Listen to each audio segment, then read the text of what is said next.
The baby had barely drawn her first breath before her father walked away. He couldn't bear the sound of her cries, couldn't bear the weight of responsibility, and he left. Alone, broken, and clutching her newborn daughter, Clara thought her world had ended. But out on the edge of town lived a man everyone called the Silent Rancher, a man who would step in where another had failed, a man who would take them in, love them quietly, and one day give the little girl his name. When Clara held her newborn daughter for the first time, she thought the world would finally feel whole again. The long months of pregnancy, the uncertainty, the loneliness, all of it was supposed to melt away in that single instant when soft cries filled the quiet of the hospital room. She pressed her lips to the child's damp forehead and whispered promises. Promises of safety, of love, of a life better than her own. What she didn't know was that the man who was supposed to be beside her, the man who had sworn vows to her not so long ago, would decide in that very moment that fatherhood was heavier than he could carry. James left before Clara was even discharged. He didn't shout or argue. He didn't give explanations that could be understood, not really. He just muttered something about not being ready, about how a baby's cry felt like chains tightening around his chest. And then he was gone. A car door slammed, tires crunched gravel, and Clara was left with her little girl and the echo of abandonment. The small apartment she returned to seemed colder than before. Bills stacked up on the kitchen counter, mocking her with reminders of how fragile security could be. She tried to hush the baby's cries in the long nights, rocking her until her arms ached, telling herself that she could do this alone, that her child would not lack love, even if she lacked a father. But when the walls seemed to close in and silence became unbearable, Clara would think of all the ways life had betrayed her. Still, life has a way of surprising even those who feel most forsaken. The town where Clara lived was small enough that everyone knew everyone's business. Whispers floated at the grocery store and at church, sympathy laced with judgment. "Poor thing," some women would say, eyeing her infant strapped to her chest. But she should have known what kind of man James was. Those words stung, but Clara kept her chin high. Pride was sometimes the only shield she had. It was in those difficult weeks that she first crossed paths with Elias, the rancher whose land stretched wide on the edge of town. Elias was known more for his silence than his words. A man in his early 40s with sun-worn skin, calloused hands, and eyes the color of rain clouds. He lived alone on the ranch his father had built. People said he preferred the company of cattle and horses to that of men, and he rarely came into town except for supplies. Clara first noticed him at the feed store when her baby wouldn't stop crying in the crook of her arm. She was trying to juggle a bag of formula, her purse, and the wailing child when the quiet figure stepped forward. Without a word, he took the bag from her hands and carried it to the counter. She thanked him, cheeks flushed with exhaustion, and he simply nodded, his hat tipping slightly forward before he walked out. Encounters like that continued over the weeks. Elias would appear, silent and steady, whenever Clara seemed most in need. Once, when her car refused to start outside the grocery store, he pulled up in his old truck, gave the engine a few skilled turns, and had it running again without accepting a word of thanks. Another time, when her baby's stroller wheel snapped on the uneven sidewalk, Elias appeared out of nowhere with a wrench from his truck bed, fixing it with the precision of a man who knew how to mend more than machines.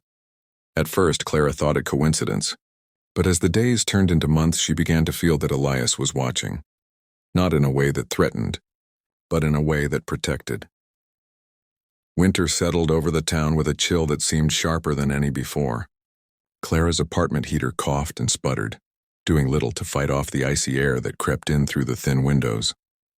She wrapped her daughter Sophie in layers of blankets, but still the baby's tiny lips quivered in the night. One particularly bitter evening, when Clara was near tears herself, a knock echoed through the door.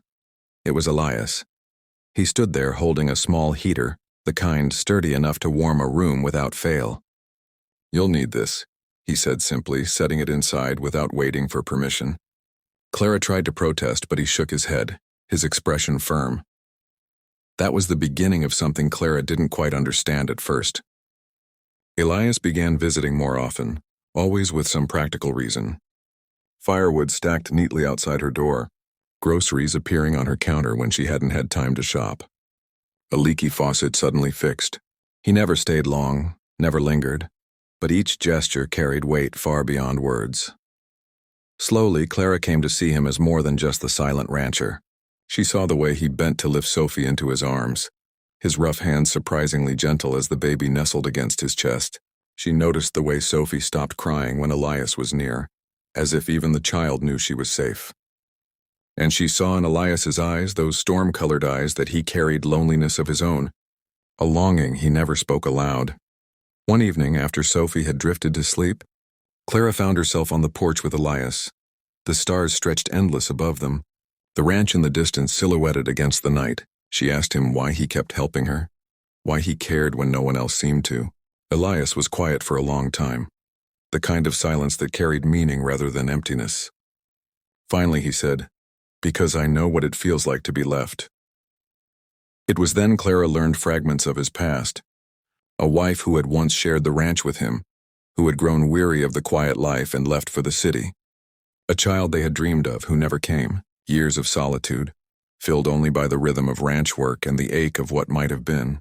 Elias had built walls around his heart, higher than the fences around his cattle, but somehow, Clara and her daughter had found a way in. As months passed, the three of them formed something fragile yet real. Elias invited Clara and Sophie to the ranch more often. He showed Clara how to ride, his steady hands guiding hers on the reins. He let Sophie toddle through the barn, giggling at the curious horses.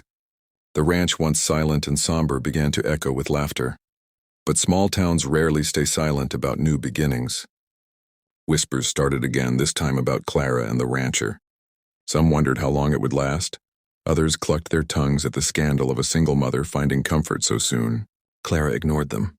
For the first time in years, she felt hope.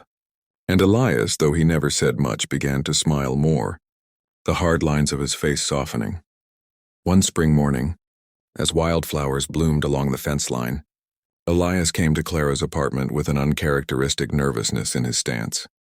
He cleared his throat, looked down at Sophie playing on the floor and said, "She deserves a name that will protect her, a name that will open doors instead of closing them." Clara tilted her head, not understanding. Elias met her gaze then, and for once his words came steady, filled with quiet determination. "I want to give her mine." The air seemed to still around them. Clara felt her heart pound as tears welled in her eyes. She thought of the nights alone, the moments she had begged for strength she didn't think she had, the pain of being left behind. And then she thought of Elias, his steady presence, his quiet love, his unwavering care. That day marked a turning point. Papers were filed, names changed, and little Sophie became Sophie Walker, carrying the rancher's name as if it had always belonged to her. For Elias, it was more than a legal act. It was a vow, silent but unbreakable. For Clara, it was the first time she felt she wasn't alone in the world. Life on the ranch became their new rhythm. Clara found joy in mornings spent feeding animals, in evenings gathered around a table Elias had once eaten at in silence but now shared with family. Sophie grew strong, chasing chickens in the yard, her laughter a balm to every scar the adults carried. The town, eventually, stopped whispering. Or perhaps they still did, but Clara no longer cared. What mattered was the family they had built, not through perfection or easy paths, but through resilience and love found in the unlikeliest of places. Years later, when Sophie was old enough to ask about the man who had left before she could form memories, Clara would take her small hand and point to Elias working in the field. "That's your father," she would say, her voice steady and sure. "He's the one who stayed." Because sometimes family is not about who is there at the beginning, but about who chooses to stay when the world grows hardest. And for Clara and Sophie, the silent rancher became more than a protector. He became home.